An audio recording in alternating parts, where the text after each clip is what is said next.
Ciba videos, exadipe frumendi, alleluia,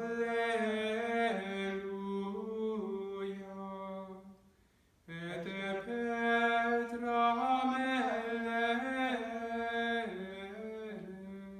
satura videos,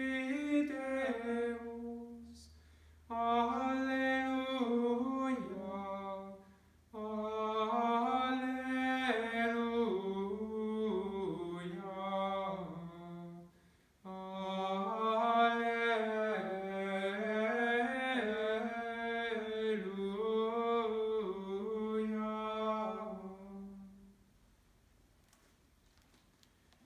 in nomine Patris et Filii et Spiritus Sancti. Amen. Gratia Domini nostri Iesu Christi et caritas Dei, et communicatio Sancti Spiritus, sit cum omnibus vobis. Et cum spiritu tuo.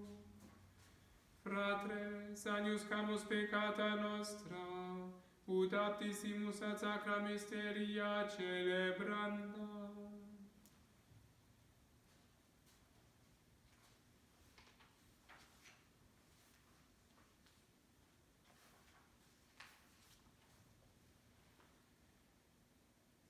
Qui missus es sanare contritos corde, Kyrie eleison.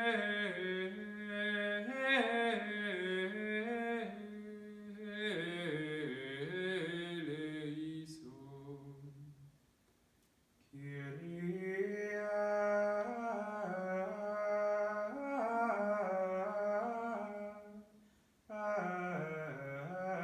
eleison. Qui peccatores vocare venisti, Christe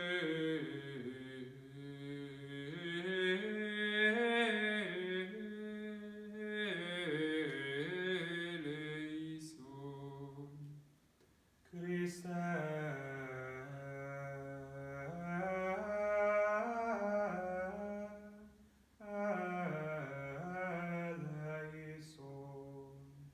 Qui ad exteram Patris sedes ad interpellandum pro nobis, Kyrie eleison.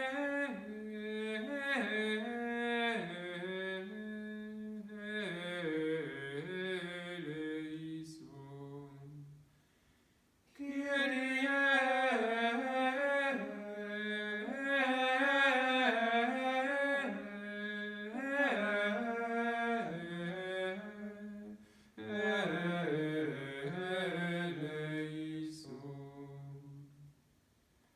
Misereatur nostri omnipotens Deus, et dimissis peccatis nostris perducat nos ad vitam aeternam. Amen.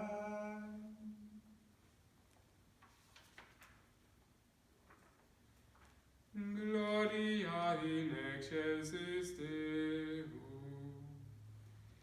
et in terra pax omnibus bone voluntatis, laudamus te, benedicimus te, adoramus te, glorificamus te, gratias adimus tibi, propter magnam gloriam tuam. Domine Deus Rex Celestis, Deus Pater omnipotens,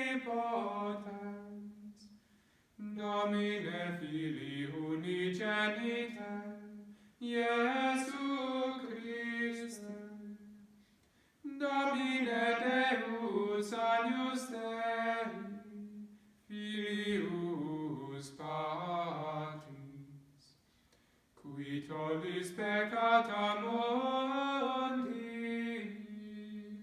sedere nobis, qui tollis peccata mundi, suscipe deprecationem nostra, qui sedes ad dexteram Patris, miserere nobis, quoniam tu solus sanctus, tu solus Dominus, tu solus altissimus, Iesu Christe, cum Sancto Spiritu, in gloria Dei Patris. Amen.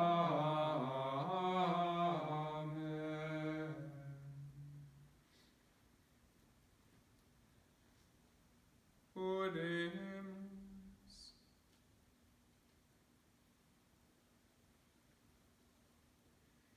Deus, qui nobis sub sacramentum mirabili passionis Tuae memoriam reliquisti, tribue sumus, ita nos corporis et sanguinis Tui sacra mysteria veneramus, ut redemptionis Tuae fructum in nobis judiciter sensiamus, qui vivis et regnas cum Deo Patre in unitate Spiritus Sancti Deus, per omnia saecula saeculorum. Amen.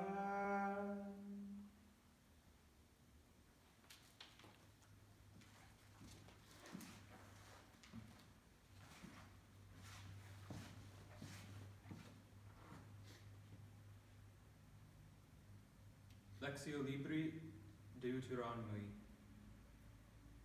Locutus est Moises populo dicens. Recordabaris cuncti itineris, per quod adduxit, te Dominus Deus tuus quadraginta annis per desertum, ut affligeret, te atque tentaret, et nota fieret, quae in tuo animo versabantur, utrum custodires mandata illius a non.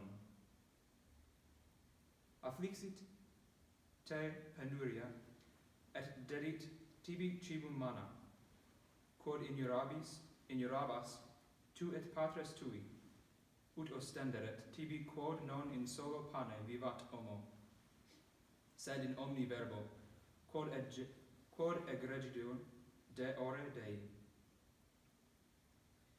Et reminiscaris Domini Dei tui, qui eduxit te de terra Egypte, de domo servitutis, et ductor tuus fuit in solitudine, mania atque terribili, in qua erat serpens flatu adurens, et scorpii, ac dipas, et nulle omnino aquae, qui eduxit rivos de petra durissima, et cibavit te mana in solitudine, quod nisceriunt patres tui.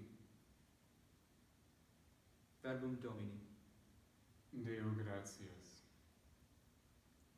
Lauda Jerusalem Dominum. Lauda Jerusalem Dominum. Lauda Jerusalem Dominum. Collauda Deum tuum Sion. Quoniam confortavit seras portarum tuarum. Benedixit filiis tuis in te. Lauda Jerusalem Dominum. Qui ponit fines tuos pacem, et adipe frumenti satiat te, qui emitit eloquium suum terre, velociter curit verbum eius. Lauda Jerusalem Dominum. Qui annunciat verbum suum Jacob, justitias et judicia sua Israel. Non fecit taliter omni nationi, et judicia sua non manifestavit eis. Lauda Jerusalem Dominum. Lectio epistolae primae Beati Pauli Apostoli ad Corinthios.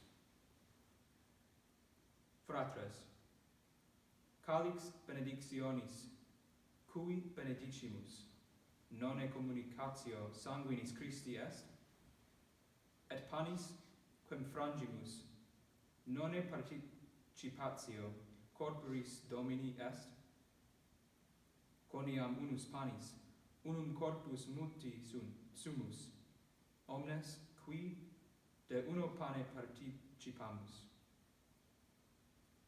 Verbum Domini. Deo gratias.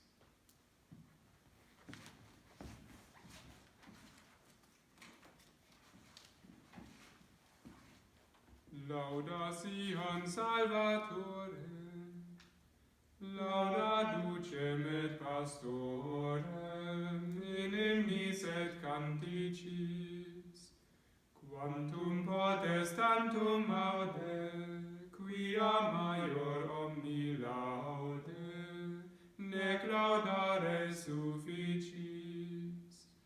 Laudis terma specialis, panis vivus et vitalis, hodie proponitur, quem in sacramenta cele, turbe fratrum duodene, datum non ambigitur. Sit laus plena, sit sonora, sit iucunda, sit decora, mentis jubilatio. Dies in solemnis agitur, in quam mense prima recollitur, uius institutio. In hac mensa novi regis, novum Pascha nove legis, fase vetus terminat, vetus datum novitas, umbram fugat veritas, noctem lux eliminat. Quod in cena Christus gesit, faciem hoc expressit, in sui memoria. Noctis acriis institutis, panem vinum in salutis, consecramus hostiam. Dogma datur Christianis, quod in carnem transit panis, et vinum in sanguinem. Quod non capis, quod non vides, animos affirmat fides, praetererum ordinem. Sub diversi speciebus, sinis tantum et non rebus, latent res eximie. Caro cibus sanguis potus, manetamen Christus totus, sub utraque specie. Assumente non concisus, non confractus, non divisus, integera cipitur. Sumit unus sumunt mille, quantum isti tantum mille, nec sumptus consumitur.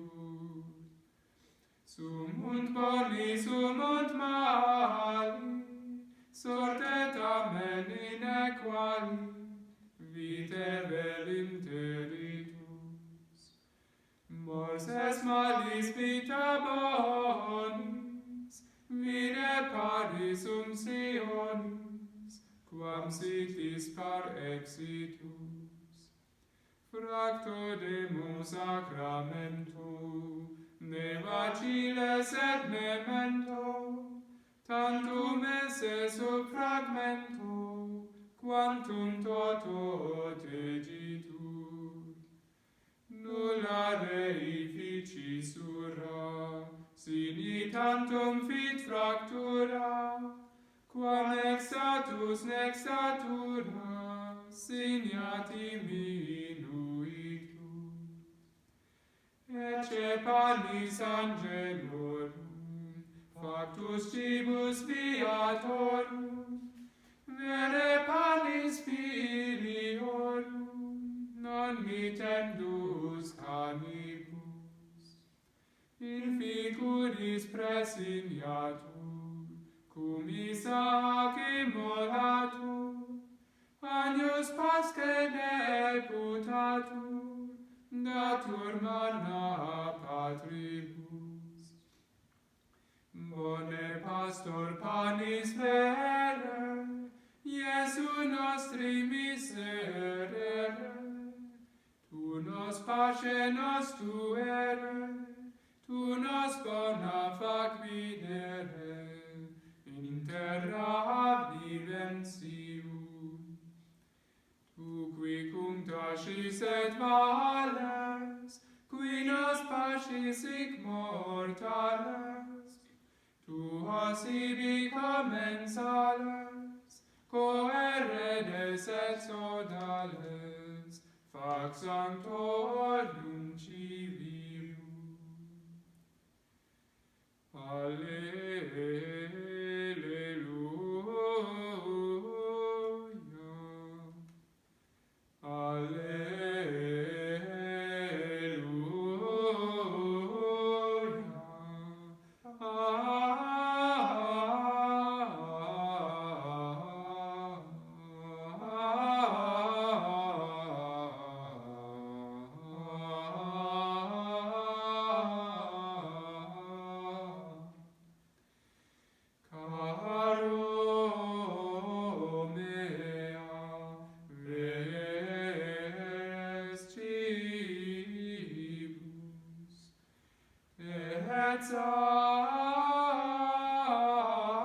Sanguis meus, veres potus,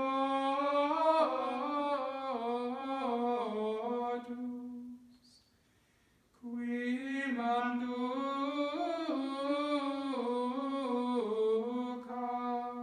meam carnem, et vivit meum sanguinem.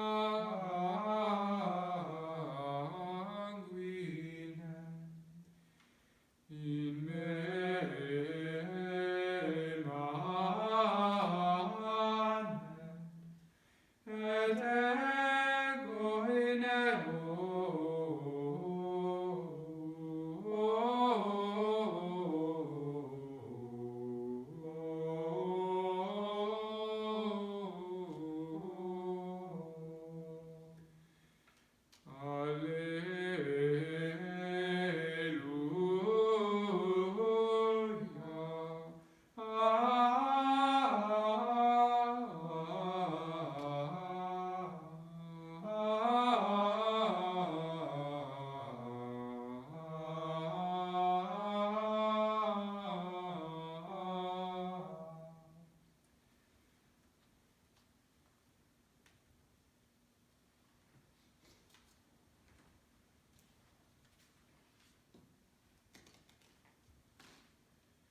Dominus vobiscum, et cum spiritu tuo, Lectio Sancti Evangelii secundum Ioannem. gloria tibi, Domini. In illo tempore dixit Iesus tobis Iudeorum, ego sum panis vivus, qui de celo descendi, si quis manducaverit ex hoc pane, vivet in aeternum, et panis, qui me cotabo, caro mea est pro mundi vita. Litigabant ergo Iudei ad invicem dicentes, quomodo potest hic nobis carnem suam dare et manducandum. dixit ergo eis Iesus. Amen, amen, dico vobis. Nisi manduca veritis carnem filii homines, et viveritis eius sanguine. Non habevitis vitam in vobis, qui manducat meam carnem et vivit meum sanguinem, habet vitam aeternam, et ego resuscitabo eum in novissimo die. Caro ene mea vere est cibus, et sanguis meus vere est potus. Qui manducat cap meam carnem et vivit meum sanguinem, in me manet et ego in illo. Sicut misit me vivens pater, et ego vivo propter Patre, et qui manducat me, et ipse vivit propter me. Hic est panis, qui de celo descendit, non sicut manducaverunt patres vestri, mana et motui sunt, qui manducat unc panem, vivet in aeternum. Verbum Domini. Laus tibi, Christe.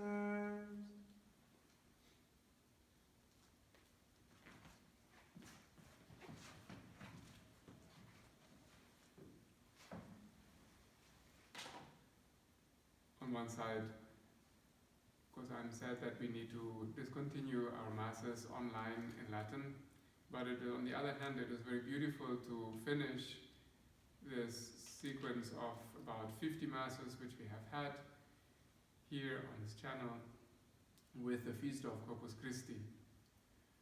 Por un lado, obviamente, me entristece que tengo que terminar, por lo menos por ahora, esta serie de misas en vivo, en latín. Por otro lado, es muy apropiado que concluimos esa secuencia de unos 50 misas en el día de Corpus Christi, de la celebración de la del Santísimo Cuerpo y de la Santísima Sangre de Cristo. I have often reflected about what better way could God have found to stay with us after his incarnation. If you think about it, had Jesus just stayed around in his human nature, somewhere on this globe, throughout the centuries, without disappearing, just being there somewhere, how strange would life on earth have been? Muchas veces me he preguntado qué mejor forma podría haber encontrado Dios para mantenerse con nosotros. Si se hubiera quedado en su forma humana aquí por los siglos en algún lugar de ese mundo, que hubiera sido muy, muy extraño. What other way could we have thought of better? It is really a divine thought to think of being present in a sacramental way, in a way which is in a way hidden, and on the other hand so accessible. Realmente ha sido un pensamiento divino, perfecto, de quedarse con nosotros de forma sacramental. Cristo sí está escondido en el misterio de la Eucaristía, pero al mismo tiempo tan accesible.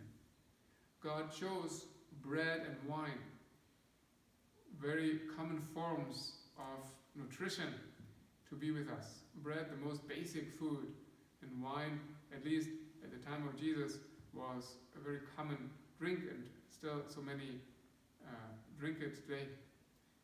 El pan es comida muy ordinaria, la más básica, y el vino en tiempo de Cristo fue la bebida ordinaria, y también hoy muchos todavía beben vino. everybody understands that we need food and drink to survive physically. And then God gives us Himself as spiritual food and drink in order to survive spiritually. Todos sabemos que necesitamos comida para sobrevivir y beber. Y Dios nos da comida y bebida para vivir espiritualmente, para nuestra alma. God can be present anywhere in the world where there's a priest and Mass can be celebrated. There's no limits, no distinction between rich and poor, or any other restriction. He's so accessible, and all you need is an ordained priest. Realmente es hermoso como Dios puede estar presente en cualquier lugar del mundo mientras haya un sacerdote que celebra la Eucaristía, la Santa Misa. It is so easy, it's so accessible. Truly a divine thought of love. Es tan fácil, tan accesible, realmente un pensamiento divino. St. Thomas Aquinas has written this beautiful sequence, which we have sung in Latin now, Laudatio Salvatorem, which the Church has us sing on this day. It is a compendium of theology and yet so beautiful as poetry. I invite you all to meditate and reflect on these words, which you can find in the Missal. Hemos cantado la secuencia Laudatio Salvatorem que Santo Tomás de Aquino ha compuesto como un compendio dogmático sobre la Eucaristía, pero al mismo tiempo tan hermoso y poético. Les invito a meditar y contemplar mucho esas palabras, porque son muy hermosas y nos pueden ayudar mucho. The Eucharist is what brings people together, which keeps the Church alive. And during these months, it has been so difficult for so many people who could not come to Mass. And I'm happy that I was able to provide at least spiritually the Mass for all of those who wanted to participate in the Mass in Latin, in the official language of the Church. I hope that accessibility to the Eucharist will be possible very soon, and in many places already is, for all of you, so that you can really receive our Lord in the Eucharist again. En esos últimos meses ha sido muy difícil para muchos no poder ir a la misa, pero ya se está abriendo en muchas partes, todavía no en todas partes, pero ojalá pronto en todas partes, para que ustedes puedan también ir a la misa y recibir a Cristo en la comunión. Hopefully we will never have a time in which the restrictions will be so strict, but maybe it was a good lesson for us to learn how precious this gift is, receiving our Lord in the Eucharist. Espero que nunca de nuevo va a pasar un tiempo así, en donde las restricciones para ir a la misa y recibir a Cristo sean tan severas. Pero ojalá eso nos haya ayudado también para apreciar más el don que tenemos en la Eucaristía. Let us then continue the celebration with a lot of gratitude. Eucharist means gratitude, thanksgiving for God's gift. We are redeemed, and even though many of you are in different places, different countries, we will meet, God willing, each other in person in heaven someday, when the Christ we receive only in the sacrament will be present right there and we'll receive him face to face. Ojalá que cuando sigamos celebrando la misa podamos celebrarla realmente como agradecimiento. Eucaristía significa gratitud, agradecimiento. Y ojalá que aunque estemos en muchos diversos países, podamos encontrarnos personalmente algún día en el cielo, en donde vemos a Cristo ya no bajo las especies de pan y vino, sino en persona, de cara a cara. This will be the great joy of heaven. I wish us all that we will be there someday, that the promise which the bread of life gives us will be fulfilled. Espero que nos vamos a encontrar realmente en el cielo, en donde la promesa del pan del cielo se va a cumplir cuando vamos a pasar a esa realidad.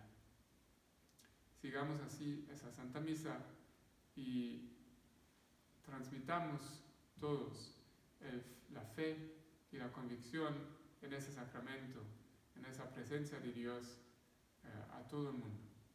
Let us then continue the Mass, the Eucharist now, and let's bring the faith in this mystery to all the world.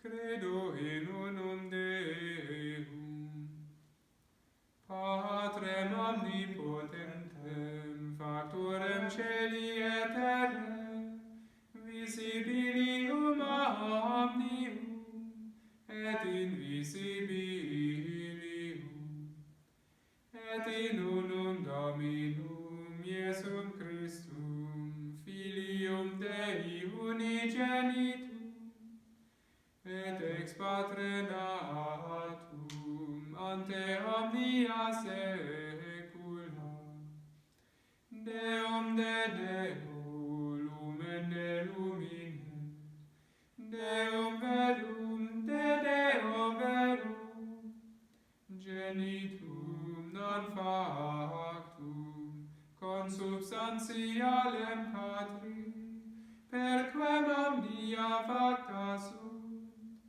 qui propter nos homines, et propter nostram salutem, descendite celis, et incarnatus est Spiritus Sancto, ex Maria Virgine, et homo factus est, crucifixus etiam pro nobis, sub Pontio Pilato, passus et sepultus est, et resurrexit tertia dies, secundum Scripturas, et ascendit in caelum, sedet ad dexteram Patris, et iterum venturus est cum gloria,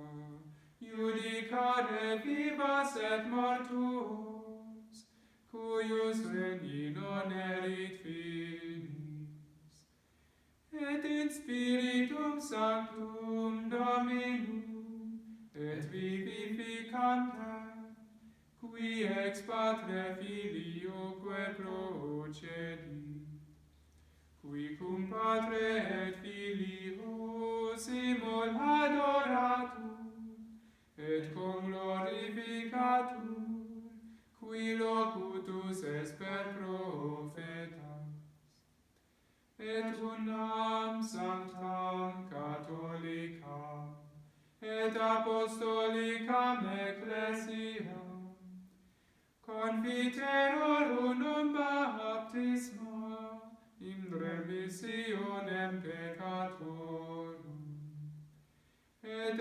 expector resurrectionem mortuorum, et vitam venturi seculi.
Benedictus est Domine Deus universi, qui elet tua lagitata accepimus panem quem tibi offerimus. fructum terrae operis manum hominum, ex cu nobis fiet, panis vitae. Benedictus Deus in saecula.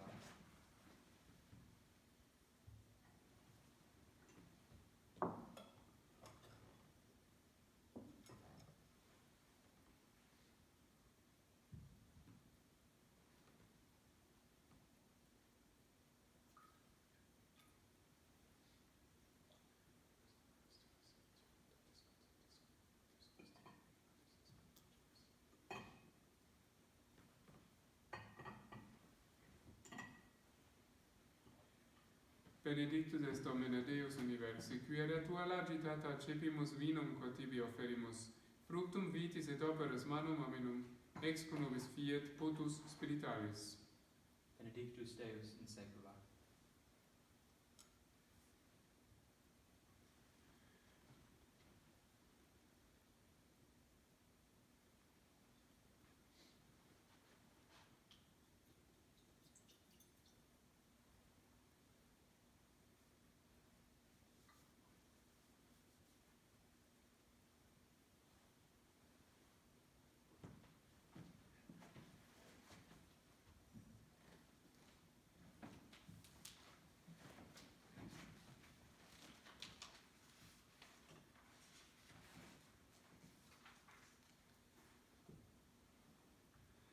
Urate fratres, ut meum ac vestum sacrificium acceptabile fiat apud Deum Patrem omnipotentem.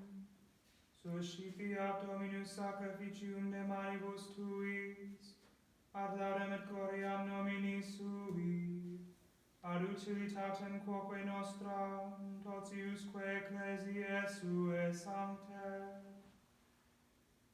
Ecclesiae Tuae que sumus Domine, unitatis et pacis propitius tuna concede, que subpoplatis muneribus mystice designantur, per Christum Dominum nostrum. Amen. Dominus vobiscum, Et cum spiritu tuo, sursum corda, habemus ad Dominum.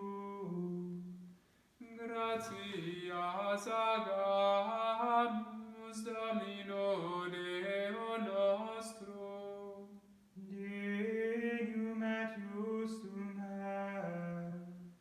vede dignum et justum est, ecum et salutar, nos tibi semper et ubique gratias agere, Domine Sancte Pater omnipotens aeterne Deus, per Christum Dominum nostrum, qui cum apostoli suis in novissima cena convescens, salutiferam crucis memoriam prosecuturus in saecula, agnum sine macula se tibi obtulit, perfecte laudis munus acceptum, quo venerabili mysterio fideles tuos alendo sanctificas, ut humanum genus quod continet unus orbis, una fides illuminet, caritas una coniunga. Ad mensam igitura cedimus ta mirabilis sacramenti, ut gratiae Tuae suavitate perfusi, a celestis forme imaginem transeamus, propter quod celestia tibi atque terrestria, canticum novum concinum adorando, et nos cum omni exercito angelorum proclamamus, sine fine dicentes, Sanctus,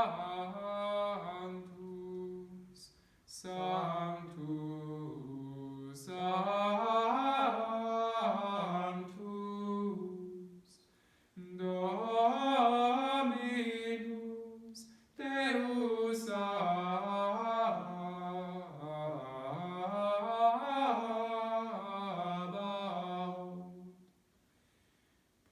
Celi sunt celi et terra, gloria tua, Hosanna in excelsis,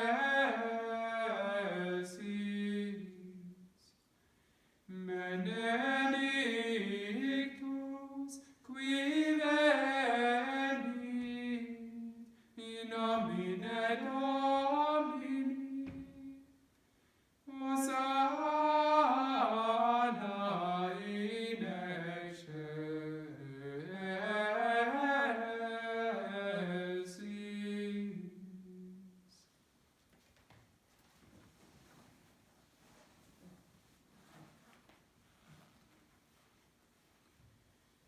Te tua clementissime Pater, per Iesum Christum, Filium Tuum, Dominum nostrum, supplices urgamus ac petimus, ut ia accepta habeas, et benedicas, ec dona, ec munera, ec sancta sacrificia libata, in primis que tibi offerimus pro Ecclesia tua sancta catholica, quam pacificare, custodire, adunare et regere dineris toto orbe terrarum, una cum famulo tuo Papa nostro Francisco, et antisteto nostro Petro, et omnibus orthodoxis atque catholice et apostolice fidei culturibus. Memento Domine famulorum funeralumque tuarum.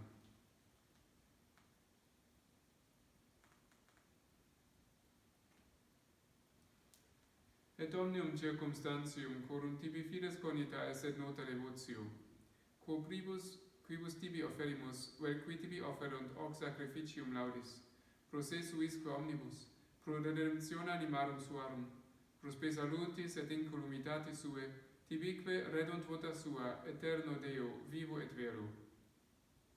Communicantes et memoriam venerantes, in primis gloriosa semper Virginis Mariae, genitricis Dei et Domini nostri Iesu Christi, sed beati Iosef et Justum Virginis Sponsi, et beatorum apostolorum ac martyrum tuorum, Petri et Pauli Andreae, Jacobi, Ioannis, Tome, Jacobi, Philippi, Bartolomei, Matei, Simonis et Tadei, Lini, Cleti, Clementis, Xisti, Cornelii, Cipriani, Laurentii, Crisogoni, Ioannis et Pauli, Cosme et Damiani, et omnium sanctorum tuorum, cur meritis precibusque concedas, ut in omnibus protectionis tue uniamur auxilium.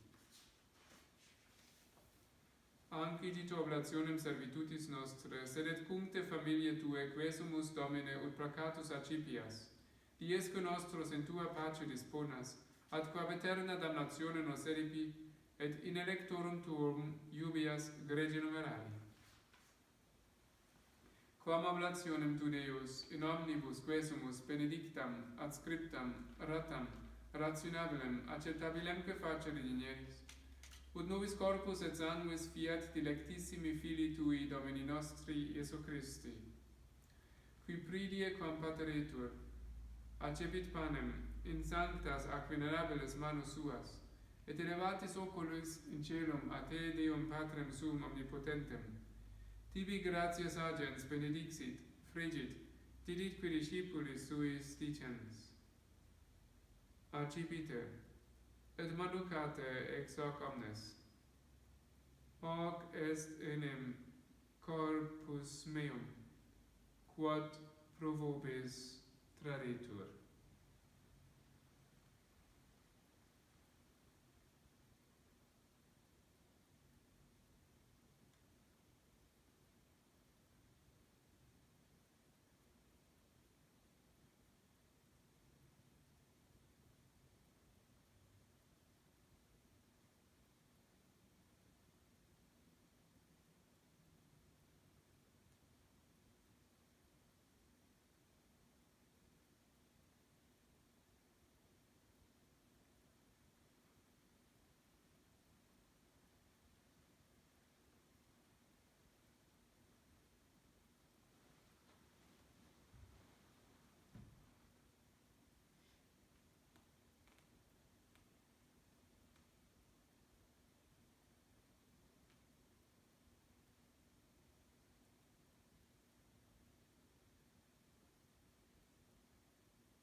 simili modo poscom cenatum est, accipiens et tunc precarum calicem, in sanctas ac venerabilis manus suas. Item tibi gratias agens benedixit, deditque discipulis suis dicens. Accipite, et bibite ex eo omnes. Hic est enim calix sanguinis mei, novi et eterni testamenti, qui pro vobis et pro multis effundetur in remissionem peccatorum. Hoc facite in meam commemorationem.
Mysterium fidei.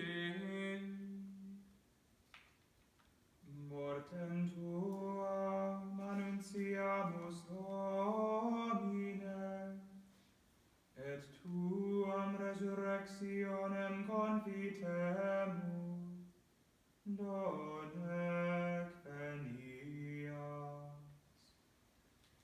Und in memoris Domine nos servituis et de plebs tua sancta, eiustem Christi Filii tui Domini nostri, tam beate passionis, nec non in rapin felis resurrectionis, sed in celus gloriosa ascensionis, oferimus precare maestati tue de tuis donis actatis, ostiam puram, ostiam sanctam, ostiam immaculatam, panem sanctum vitae aeterne et calicem per salutis perpetue.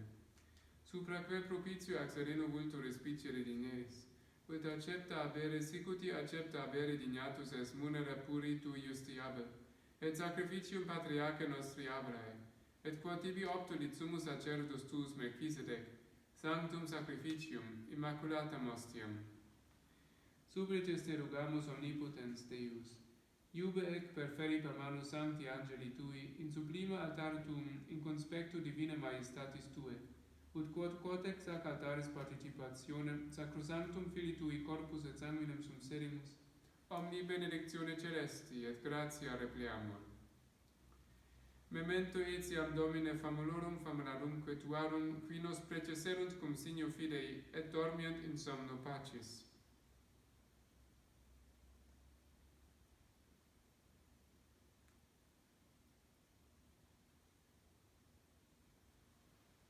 Ipsis Domine, et omnibus in Christo quiescentibus, locum refrigeri, lucis et pacis, ut indulgias te precamur. Nobis quoque peccatoribus famulis tuis, de multitudine miserationum tuarum sperantibus, partem aliquam et societatem donare dinieris. Cum tui sanctis apostolis et martiribus, cum Iane, Stefano, Mattia, Barnaba, Ignatio, Alexandro, Marcellino, Petro, Felicitate perpetua, Agata, Lucia, Agnete, Cecilia, Anastasia, et omnibus sanctis tuis. Intra quorum nos consortium non estimatum meriti, sed venie que sumus lagitur admitte. Per Christum Dominum nostrum, per quem ec omnia Domine semper bona creas, sanctificas, vivificas, benedicis, et prestas nobis.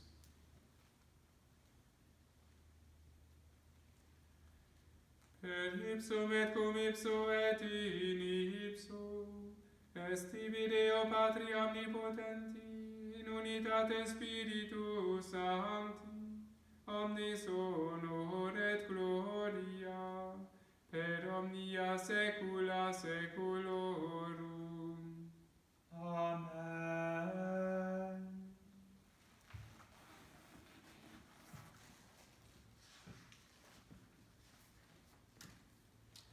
Precepti salutaribus moniti, et divina institutione formati, audemus dicere.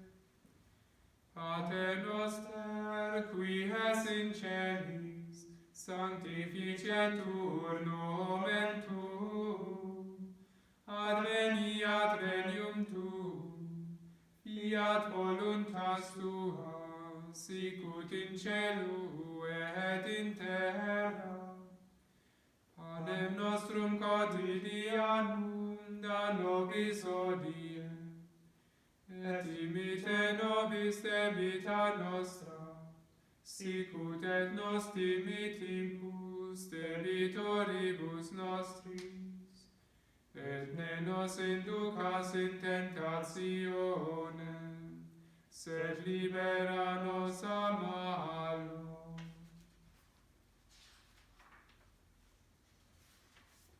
Libera nos quesumus Domine ab omnibus malis, da propitius pacem in diebus nostris, ut opem misericordiae Tue adiuti, et a peccatus imus semper liberi, et ab omni perturbatione securi, expectantes beatam spem, et adventum Salvatoris nostri Iesu Christi. Quia tum est regnum et potestas, et gloria in saecula. Domine Iesu Christe, qui dixisti apostolis tuis, pacem relinquo vobis, pacem meam do vobis. Ne respicias peccata nostra, sed fidem ecclesiae Tuae, eamque secundum voluntatem Tuam pacificare et coadunare digneris, qui vivis et regnas in saecula saeculorum. Amen. Pax Domini sit semper vobiscum. Et cum spiritu tuo.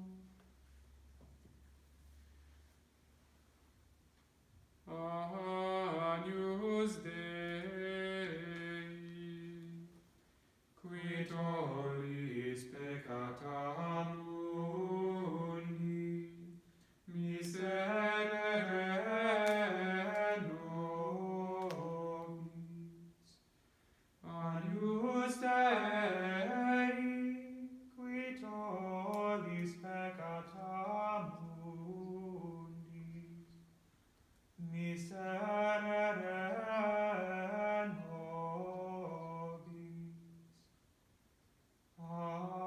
Agnus Dei, qui tollis peccata mundi, dona nobis pacem.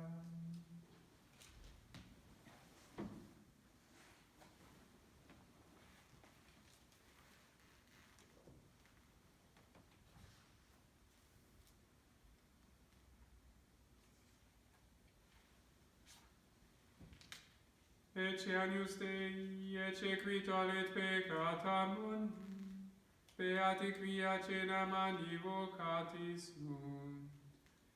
Domine non sum dignus ut intre sub tectum meum, sed tantum dic verbo et sanavitur anima mea.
lingua gloriosi, corporis mysterium, sanguinisque preciosi, quem in mundi presium, fructus ventris generosi, res effudicentium. Nobis status, nobis natus, ex intacta Virgine, et in mundo conversatus, parso verbis semine, sui moras incolatus, miro clausit ordine. In supreme nocte cene, recumbens confratribus, observata lege plene, cibis inegalibus, cibum turbe duodene, sedat suis manibus. Verbum caro panem verum, verbo carnem efficit, fitque sanguis Christi merum, et si sensus te ficit. Ad firmandum cor sincerum, sola fide sufficit. Tantum ergo sacramentum veneremur cenuit, et antiquum documentum novo cedat rituit, prestet fide supplementum sensum defectuit. Genitori genitoque, laus et jubilatio, salus honor virtus quoque, sit et benedictio, procedenti apud troque, comparsit laudatio. Amen.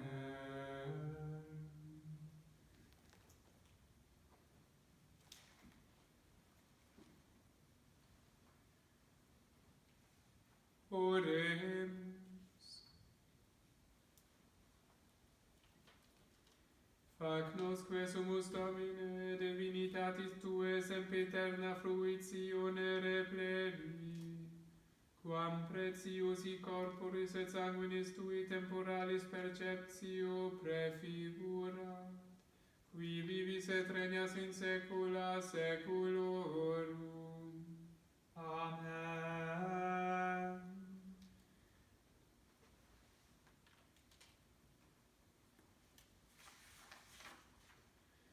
Dominus vobiscum, Et cum spiritu tuo, inclinate vos ad benedictione.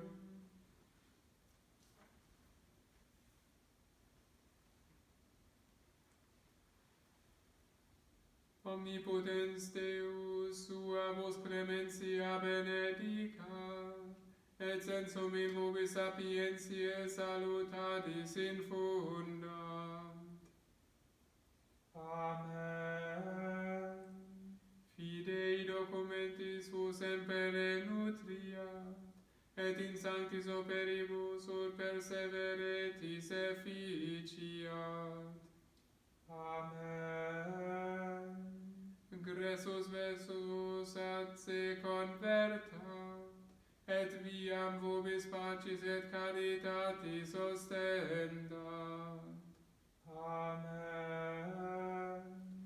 Et benedictio Dei omnipotentis, Patris et Filii et Spiritus Sancti, descendat super vos et maneat semper.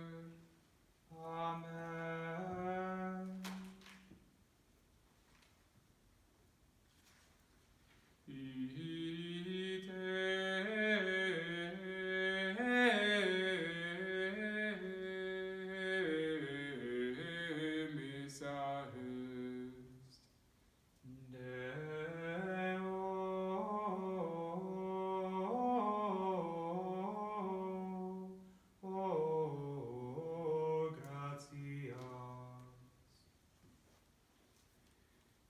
Sancte Michael Arcangele, defende-nos in proelio, contra nequitia pet insidias diaboli est tu presidium.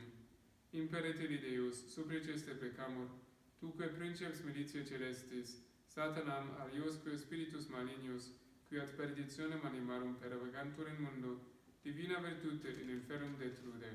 Amen. I wish you God's blessing now and all days of your life. Let us be united in prayer. I will keep all your intentions in my prayers as well and in the masses, which I will continue celebrating. And if we resume at some point masses in Latin online, I'll let it know on the channel. Les deseo todas las bendiciones de Dios. Sigamos unidos en la oración. Voy a tener sus intenciones presentes en mis misas en el futuro. Y si algún día vamos a reanudar las misas en vivo en ese canal, voy a avisar ahí. Que Dios les bendiga mucho.